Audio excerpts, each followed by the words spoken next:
বন্ধুরা, কল্পনা করুন এমন একটি দেশের কথা যেখানে আপনার নিজের ধর্ম পালন করার জন্য সরকারের কাছ থেকে লাইসেন্স নিতে হয়।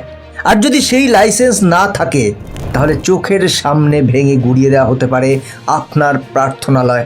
হ্যাঁ, আমরা কথা বলছি আফ্রিকার অন্যতম তেল সমৃদ্ধ দেশ আঙ্গোলার কথা। কেন একটি দেশে হঠাৎ করে বুলডোজার দিয়ে উপাসনালয় গুড়িয়ে দেওয়া হচ্ছে? কেন সেখানে প্রকাশ্যে নামাজ পড়া বা নতুন মসজিদ নির্মাণ করা নিষেধ? কেন একটি স্বাধীন দেশে প্রার্থনালয় তৈরি করতে সরকারের অনুমতির জন্য কাঠখড় পোড়াতে হচ্ছে? আর কেনই বা অঙ্গোলা সরকার এই বিষয়টিতে এতটা কঠোর পদক্ষেপ নিচ্ছে? বন্ধুরা, আজকের দিনে দাঁড়িয়ে আফ্রিকার অন্যতম ধনী দেশ আঙ্গোলার এই বর্তমান পরিস্থিতি দেখে যে কারো মনেই প্রশ্ন জাগতে পারে, এই কড়াকড়ির পিছনের আসল কারণটা কি? কোনো বিশেষ ধর্মের উপর কি সত্যি সত্যি নিষেধাজ্ঞা জারি হয়েছে, নাকি এর পেছনে লুকিয়ে আছে দেশের জাতীয় নিরাপত্তা এবং আইনের এক বিশাল কড়াকড়ি? বন্ধুরা, সমস্ত বিষয়টা জানতে পারবেন এই ভিডিও থেকে, তাই সাথে থাকুন। নমস্কার, আমি গৌতম আছি আপনাদের সাথে। তাহলে চলুন দেরি না করে ভিডিওটি শুরু করা যাক।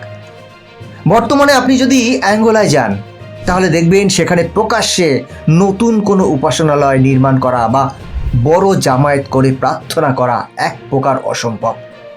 সরকারিভাবে আইনি স্বীকৃতি না থাকায় সেখানকার মুসলিম অভিবাসীদের প্রতিনিয়ত এক অদ্ভুত অনিশ্চয়তার মধ্যে দিন কাটাতে হচ্ছে। নতুন মসজিদ বানানোর অনুমতি না মেলায় বাধ্য হয়েই বহু মানুষকে নিজেদের বাড়ির চার দেওয়ালের ভেতরে, গ্যারেজে অথবা ব্যক্তিগত কোনো স্থানে প্রার্থনা সারতে হচ্ছে। অন্যদিকে দেশের সরকারও তাদের অবস্থানে সম্পূর্ণ অনড়। দেশের অভ্যন্তরীণ নিরাপত্তা রক্ষা, বহিরাগতদের মাধ্যমে কট্টরপন্থা বা জঙ্গিবাদ ছড়িয়ে পড়ার আশঙ্কা এবং অবৈধ নির্মাণ রুখতে প্রশাসন প্রতিনিয়ত কড়া নজরদারি চালিয়ে যাচ্ছে।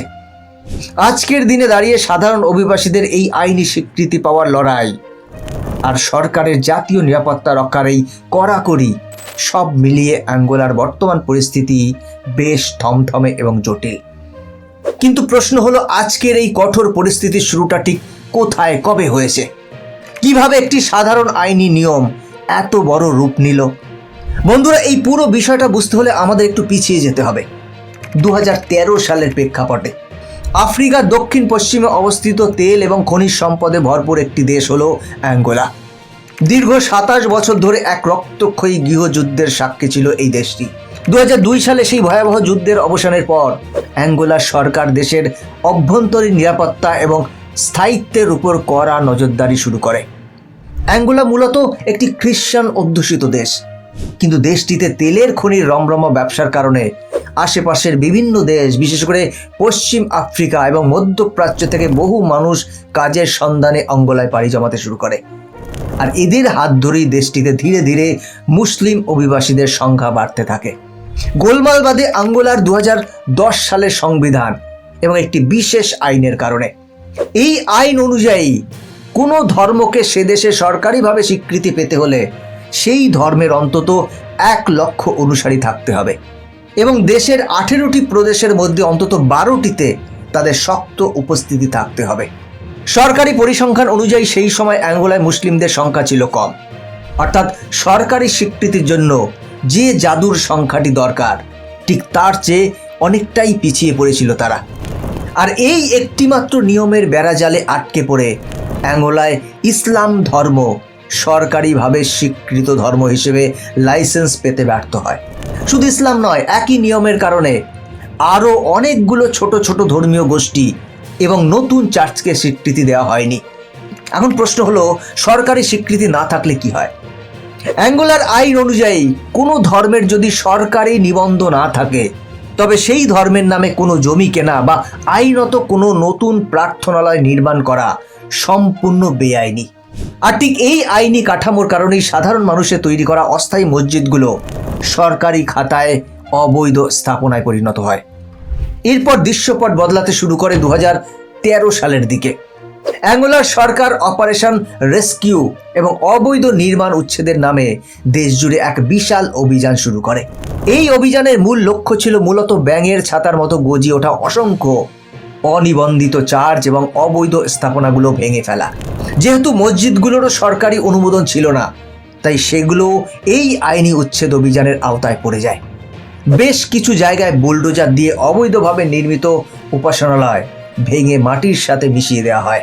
সাধারণ মানুষের কাছে এটি একটি মানসিক আঘাত হলেও প্রশাসনের পরিষ্কার বক্তব্য ছিল, এগুলো কোনো ধর্মীয় কারণে ভাঙা হচ্ছে না, বরং সরকারি অনুমতি ছাড়া বেআইনিভাবে তৈরি করা হয়েছে বলেই দেশের আইন রক্ষার্থে এই উচ্ছেদ। কিন্তু সরকার কেন এত কঠোর হলো? বন্ধুরা, এর পেছনে রয়েছে এক গভীর জাতীয় নিরাপত্তার বিষয়। অ্যাঙ্গোলা সরকার এবং স্থানীয়দের মধ্যে বহিরাগতদের নিয়ে এক ধরনের আশঙ্কা তৈরি হয়েছিল। বিশেষ করে মধ্যপ্রাচ্য এবং আফ্রিকার অন্যান্য অংশ থেকে আসা অভিবাসীদের মাধ্যমে দেশে কট্টরপন্থা এবং জঙ্গিবাদ ছড়িয়ে পড়ার একটা ভয় কাজ করছিল সরকারের মনে। সরকার মনে করেছিল, এই অনিবন্ধিত বহিরাগত গোষ্ঠীগুলো যদি দেশের ভেতরে নিজেদের আধিপত্য বা ডমিনেন্স বিস্তার করতে শুরু করে, তবে তা ভবিষ্যতে দেশের শান্তি শৃঙ্খলা এবং অভ্যন্তরীণ নিরাপত্তার জন্য বিশাল হুমকি হয়ে দাঁড়াতে পারে। মূলত এই বহিরাগত চরমপন্থার অনুপ্রবেশ ঠেকাতে এবং দেশের আইন কানুন কঠোরভাবে বলবৎ করতেই অ্যাঙ্গোলা সরকার এত কড়া পদক্ষেপ নিতে বাধ্য হয়। এই উচ্ছেদের খবর যখন আন্তর্জাতিক মহলে পৌঁছয়, তখন অনেকেই ভুলবশত প্রচার করতে শুরু করে যে অ্যাঙ্গোলা ইসলাম ধর্মকে সম্পূর্ণ নিষিদ্ধ করেছে। কিন্তু অ্যাঙ্গোলা সরকার স্পষ্টভাবে জানিয়ে দেয় যে তাদের সংবিধানে সকলের স্বাধীনভাবে ধর্ম পালনের অধিকার সুরক্ষিত রয়েছে। রাজধানী লুয়ান্ডায় এখনও অনুমোদিত মসজিদে নির্বিঘ্নে প্রার্থনা চলছে। তারা কোনো নির্দিষ্ট ধর্মের বিরুদ্ধে নয়, বরং দেশের ভেতরের অবৈধ নির্মাণ এবং সম্ভাব্য কট্টরপন্থার বিরুদ্ধে লড়াই করছে। বর্তমানে অ্যাঙ্গোলায় বসবাসকারী মুসলিমদের অবস্থা অনেকটাই আইনি জটিলতায় আটকে আছে। সরকারিভাবে ধর্ম নিষিদ্ধ না হলেও স্বীকৃতি না থাকার কারণে নতুন করে মসজিদ তৈরির আইনি অনুমতি মিলছে না। বাধ্য হয়ে বহু মানুষকে নিজেদের বাড়ির চার দেওয়ালের ভেতরে বা ব্যক্তিগত স্থানে প্রার্থনা সারতে হচ্ছে। তবে এর জন্য সরকারকে পুরোপুরি দোষ দেওয়া যায় না, কারণ যে কোনো দেশের সরকারই তার দেশের জাতীয় নিরাপত্তা এবং আইনের শাসন প্রতিষ্ঠাকেই সবার আগে গুরুত্ব দেবে। অ্যাঙ্গোলার এই ঘটনাটি আমাদের সামনে একটি রূঢ় বাস্তব তুলে ধরে। একদিকে বহিরাগত চরমপন্থার ভয় থেকে দেশকে সুরক্ষিত রাখতে সরকারের কড়া আইনি পদক্ষেপ, অন্যদিকে আইনি স্বীকৃতির অভাবে সাধারণ অভিবাসীদের নিজেদের মতো করে উপাসনালয় তৈরি করতে না পারার আক্ষেপ। এই পুরো বিষয়টি নিয়ে আপনাদের কি মতামত? একটি দেশের জাতীয় নিরাপত্তা এবং আইন রক্ষার জন্য সরকারের এই কঠোর পদক্ষেপ কি একেবারেই সঠিক, নাকি আইনি কাঠামোর পাশাপাশি সাধারণ মানুষের আবেগের কথাও ভাবা উচিত? আপনাদের মূল্যবান মতামত অবশ্যই কমেন্ট করে জানাবেন। বন্ধুরা, ভিডিওটি ইনফরমেটিভ মনে হলে লাইক করে বন্ধুদের সাথে শেয়ার করতে ভুলবেন না।